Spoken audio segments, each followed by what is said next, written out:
Good morning, सत श्री अकाल, सलाम, नमस्ते। मैं राम सिंह, लीगल एडवाइज़र। आज आपके बीच में इंश्योरेबल इंटरेस्ट पर एक छोटा सा टॉपिक है और कोर्ट केस के साथ बताने की कोशिश कर रहा हूँ। आशा है कि आप लोग इसे लाइक करेंगे, पसंद करेंगे, यूज़ में लेंगे और आगे के लिए रेफरेंस लेंगे और हमारे चैनल को सब्सक्राइब करेंगे, आगे बढ़ाएंगे।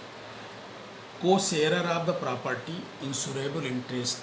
को शेयरर, जैसे किसी भी प्रॉपर्टी में 4 शेयर होल्डर हैं, चारों में से एक ने पॉलिसी लिया है, उस पॉलिसी प्रॉपर्टी में कोई डैमेज आ गया है, उसका इंडेमनिफिकेशन इंश्योरेंस कंपनी कर रही है, तो वो इंडेमनिफिकेशन के लिए जो है ना 4 शेयर होल्डर है, 4 में से एक के नाम पे अगर इंश्योरेंस है और उसका इंश्योरेबल इंटरेस्ट बनता है तो प्रॉपर्टी का इंश्योरेंस हुआ है, इसलिए जो लॉस के पेमेंट है उसको जाएगा, मिलेगा।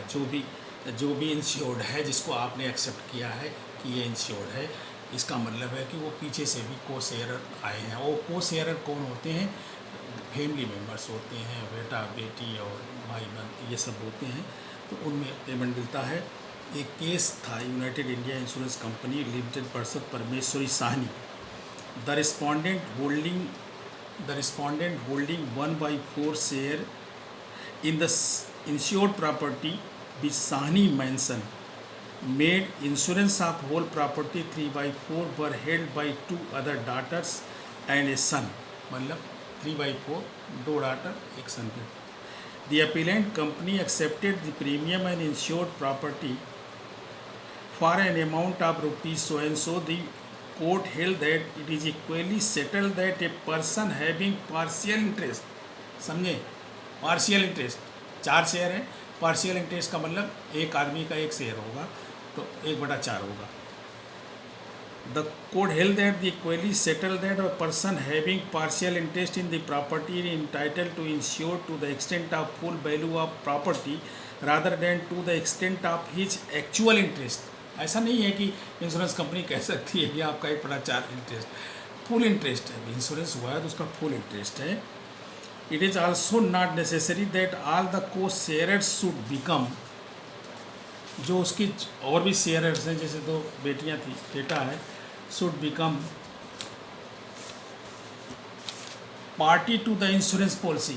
कोई ज़रूरी नहीं है कि उसमें पॉलिसी बने। जो भी मेंशन है या कुछ भी है, बिल्डिंग है, प्लॉट है, होटल है, किसी भी तरह का अगर वो कंपनी में नहीं रजिस्टर्ड है तो उसके 4 शेयर होल्डर या पार्ट, तो एक का इंटरेस्ट बनता है और बनता है पूरी प्रॉपर्टी के लिए बनता है। इंश्योरेंस कंपनी को पूरे का क्लेम दे उसको देना पड़ेगा और उसका इंश्योरेंस कंपनी प्ले नहीं ले सकती है कि तुम्हारा तो 1/4 ही हिस्सा है। Party to the insurance policy once the insurance company receives premium. Court क्या कह रहा है?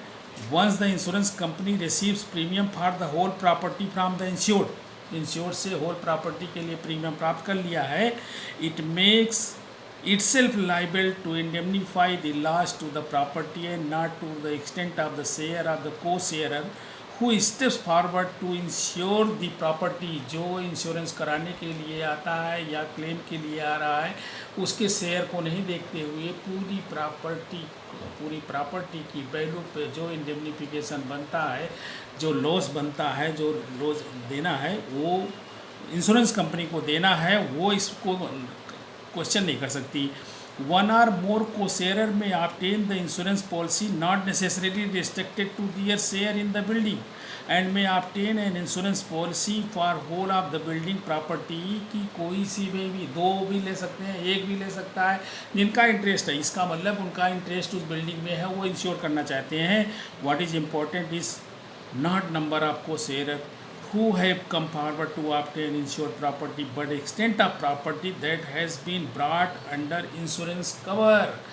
जो प्रॉपर्टी इंश्योरेंस के कवर के अंदर आई है, जिस पे लॉस आ गया है, उसके क्लेम को देना है, को शेयरर के शेयर को नहीं देखना है। आशा है कि आप लोग थोड़ा बहुत इसे समझने की कोशिश किए होंगे और समझे होंगे। लाइक करेंगे, सब्सक्राइब करेंगे, शेयर करेंगे, आगे बढ़ाएंगे। Thank you very much.